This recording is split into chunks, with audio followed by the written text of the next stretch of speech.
Hello everyone, welcome to my channel online GS by Diwakar.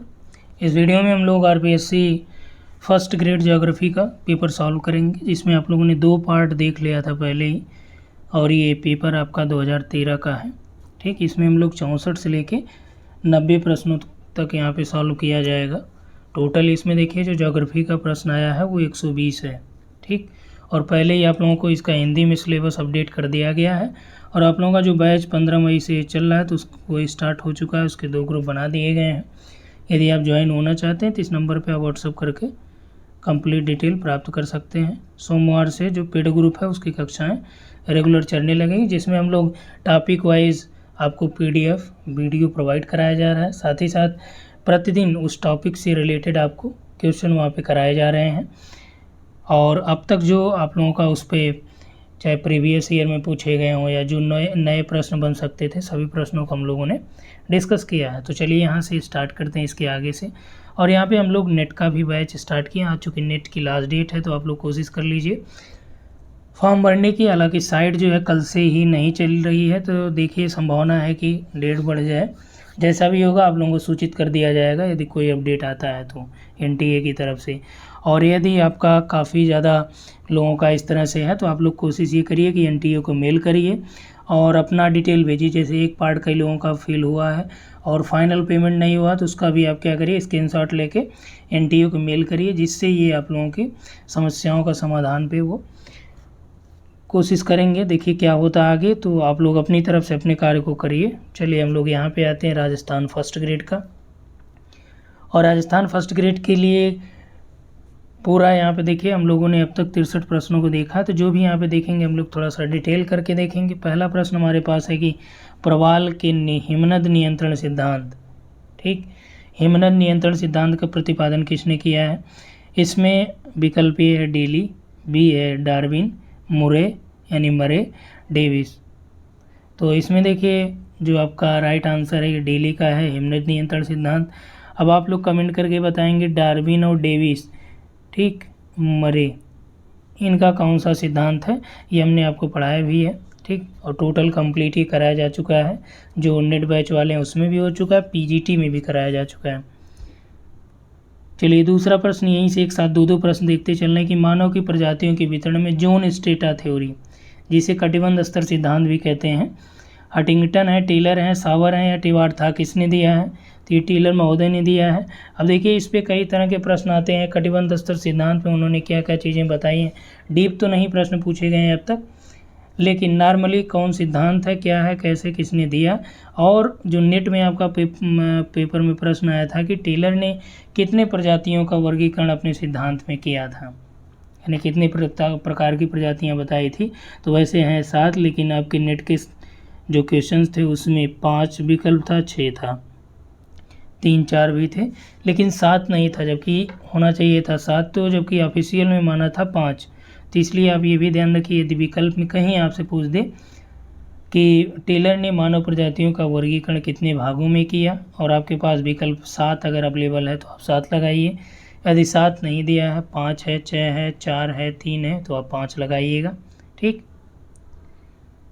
चलिए अगला प्रश्न यहाँ पे देखते हैं 65 में दिया है कि पछुआ हवाएं दक्षिणी गोलार्ध की अपेक्षा उत्तरी गोलार्ध में अधिक शक्तिशाली होती हैं। और इसमें देखिए कथन ये था, कारण क्या दे रहा है?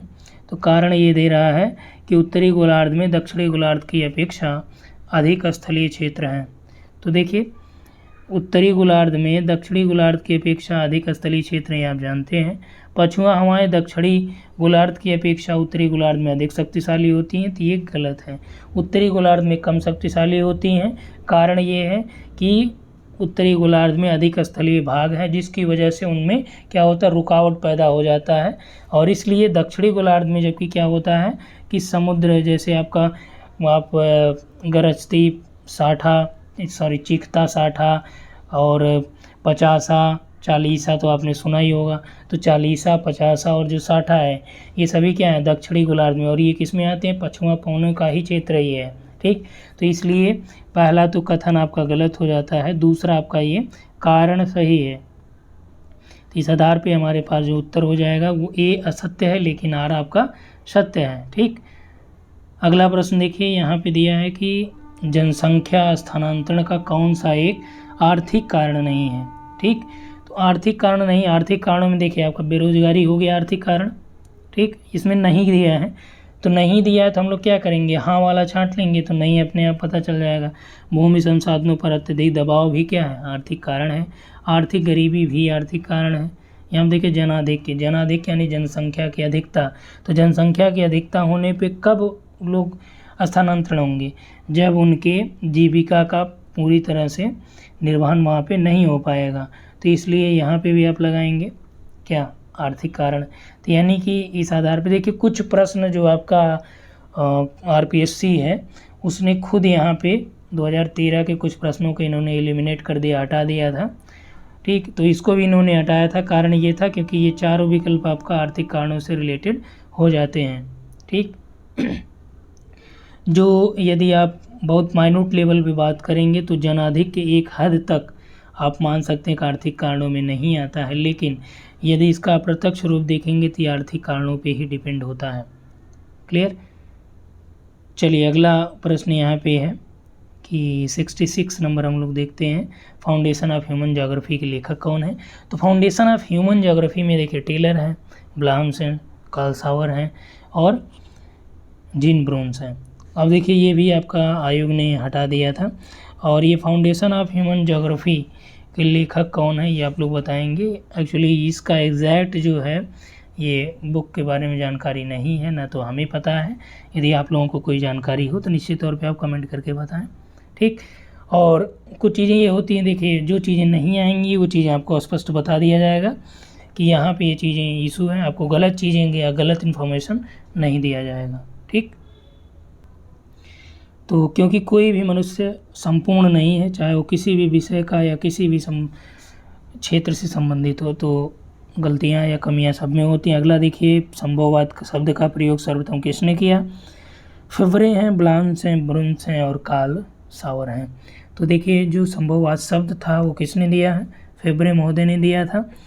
और यहीं पे देखिए यहाँ पे आपका हो जाता है मंगोलॉयड जनजाति के बारे में पूछ रहा है कि निम्नलिखित में से कौन सा क्षेत्र मंगोलॉयड प्रजाति का है। तो मंगोलॉयड प्रजाति का कौन सा क्षेत्र है, विकल्प देखिए आपके पास क्या क्या है। उत्तरी अफ्रीका है, पूर्वी प्रशांत द्वीप हैं और पूर्वी यूरोप है, ऑस्ट्रेलिया है। तो मंगोलॉयड प्रजाति का जो क्षेत्र है वो कौन सा आता है, तो प्रशांत महासागरीय द्वीप जो है ये मंगोलॉयड में आ जाते हैं। तो यहाँ पे आप लगा सकते हैं सेकंड नंबर।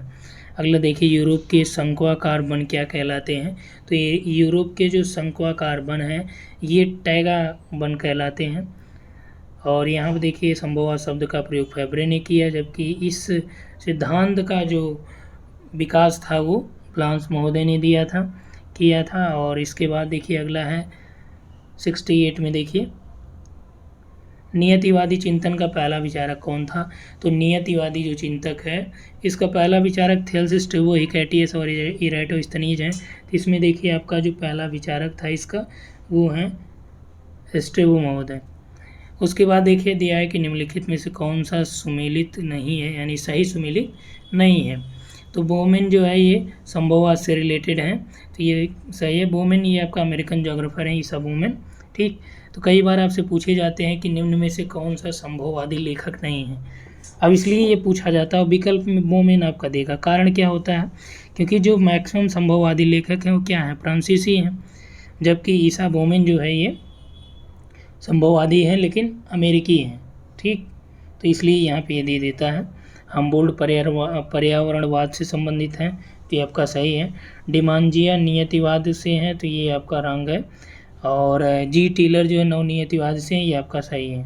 ठीक, इसे ही स्टॉप एंड गो डिटर्मिनिज्म भी कहा जाता है, नियो डिटर्मिनिज्म को, यानी कि नवनियतिवाद को। ठीक, उसके बाद हम लोग आ जाते हैं म्यांमार से बांग्लादेश को प्रव्रजन यानी कि प्रवास का क्या कारण रहा है, मुख्य कारण क्या है। अगला है धार्मिक जनाधिक्य। चलिए सभी विकल्प को देख लेते हैं। तो धार्मिक हो गया, जनाधिक्य हो गया, अब हमारे पास क्या है, राजनीतिक है, आर्थिक है। अब देखिए बांग्लादेश में जो म्यांमार के रोहिंग्या शरणार्थी जिसे आप कह सकते हैं, या जो रखाइन प्रांत के लोग थे, वहाँ पे क्या हुआ था कि सेना द्वारा उत्पीड़न किया जा रहा था। तो सेना के उत्पीड़न से बचने के लिए म्यांमार के लोग बांग्लादेश में पहुँच गए। ठीक, और अभी 2017 में जिसमें मध्यस्थता भारत ने किया था, इसमें लगभग 5 लाख जो म्यांमार के शरणार्थी हैं ये बांग्लादेश से वापस बुला लिए गए। ठीक, तो यहाँ तक हो गया आपका। इसके बाद हम लोग देखते हैं, ये आपका बचा है यूरोप के शंक्वाकार वन क्या कहे जाते हैं, टैगा हो गया। चलिए यहाँ पे जो कृषि प्रदेश व्हिटलसी ने अलग से वर्गीकृत नहीं किया वह कौन सा, यानी कि व्हिटलसी ने कितने प्रदेशों का वर्गीकरण किया, टोटल 13 उन्होंने बताया था। तो इसमें कह रहा है कि जो उन्होंने नहीं बताया वो कौन सा इसमें है। ठीक, तो इस तरह के प्रश्न आपसे पूछे जाएंगे, और ये स्पष्ट रूप से देखिए आपके सिलेबस में डायरेक्ट मेंशन है। ऐसा नहीं कि आप इसमें देख रहे होंगे जो भी प्रश्न आपसे पूछे जा रहे हैं सब आपके सिलेबस से ही है, अलग से कुछ नहीं पूछे जा रहे हैं। इसलिए हमने कहा कि आप टॉपिक टू टॉपिक इसमें फोकस्ड रहिए। तो चलवासी पशुचारण ये व्हिटलसी के वर्गीकृत के अंतर्गत है। शुष्क कृषि प्रदेश ये आपका नहीं है। भूमध्य सागरीय है, विशिष्ट बागवानी कृषि प्रदेश है। तो इसमें देखिए राइट आंसर आपका सेकंड नंबर हो जाता है। 76 देखिए जापान विश्व का अग्रणी औद्योगिक राष्ट्र बन गया है। क्यों बन गया है? अग्रणी औद्योगिक राष्ट्र क्यों बना है? क्योंकि उसके पास क्या उच्च तकनीकी क्षमता है, या वहाँ औद्योगिक क्रांति हुई, या फिर जैव ईंधन का बहुमूल्य है, या फिर उसके पास प्रचुर मात्रा में खनिज संसाधन है। देखिए उसके पास खनिज संसाधन नहीं है, न तो जैव ईंधन है, न तो वहाँ कोई औद्योगिक क्रांति विशेष तौर पे हुई थी। उसके पास उच्च तकनीकी क्षमता है।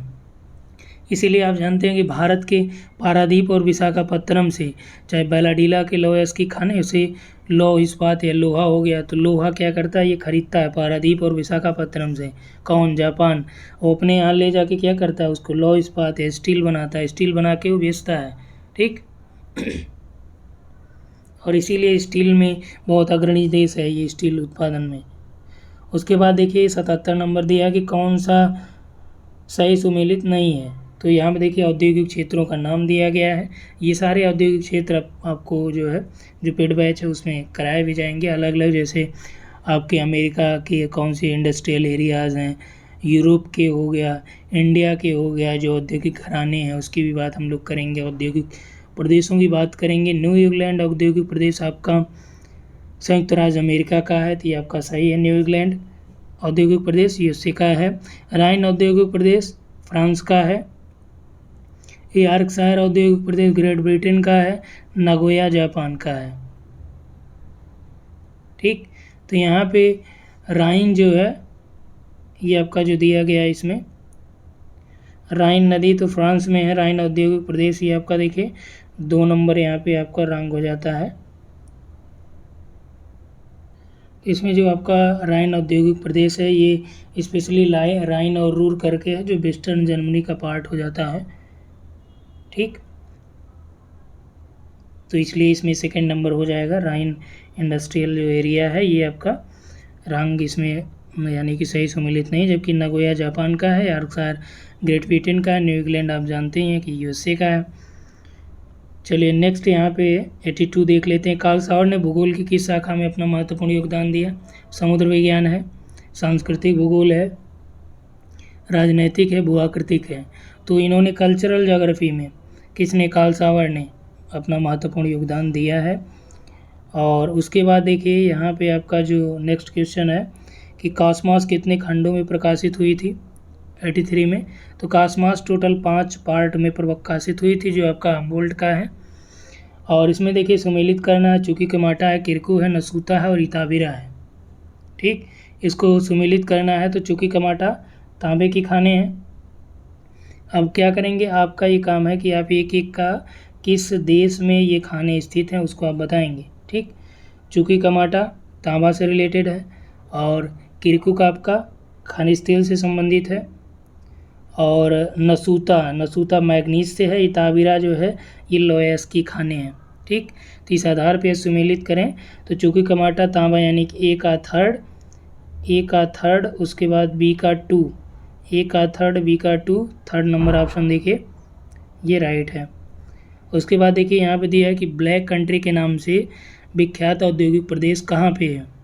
तो ब्लैक कंट्री के नाम से जो विख्यात औद्योगिक क्षेत्र है इसमें देखिए मिडलैंड है, शिकागो गैरी है, टोक्यो, ओक्लाहोमा, रूर है। तो ब्लैक कंट्री के नाम से जो प्रसिद्ध क्षेत्र ये आपका मिडलैंड है। उसके बाद देखिए नेक्स्ट क्वेश्चन हमारे पास जो है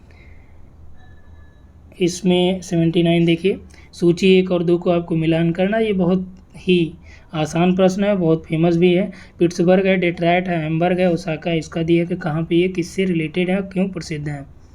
ठीक, तो फर्स्ट का जो हो जाता है पिट्सबर्ग किससे रिलेटेड है, लौ इस्पात। डेट्रॉयट, तो डेट्रॉयट आपका ऑटोमोबाइल यानी मोटर गाड़ियाँ। हैम्बर्ग ये पोत निर्माण से है, और ओसाका आपका जो है वो वस्त्र निर्माण से है। तो यानी कि ए का 2, बी का 1, ए का 2, बी का 1, यानी थर्ड ऑप्शन जो है राइट है। अगला देखिए 85, उच्चता एवं जलवायु में अंतर संबंध स्थापित किया। तो हार्टसोन है, रेडजेल है, हम्बोल्ट है, रिटर है। तो ये किसने किया, तो ये हम्बोल्ट महोदय ने किया था। और ये जब इंडीज पर्वत के आसपास घूम रहे थे तब उन्होंने ये इस संदर्भ में बात कही थी। ठीक, और एंथ्रोपोजोग्राफी पुस्तक जो है किसके द्वारा लिखी गई, तो एंथ्रोपोजोग्राफी आप जानते हैं रेडजेल की है। बर्टन, आई बर्टन है, आई बर्टन का भूगोल में किस नई प्रवृत्ति के विकास में योगदान रहा, तो रेडिकल ज्योग्राफी, मात्रात्मक भूगोल, सामाजिक कल्याण, आचार परक भूगोल। तो जो आपकी मात्रात्मक क्रांति है, मात्रात्मक भूगोल है, उसमें आई बर्टन का प्रमुख योगदान रहा है।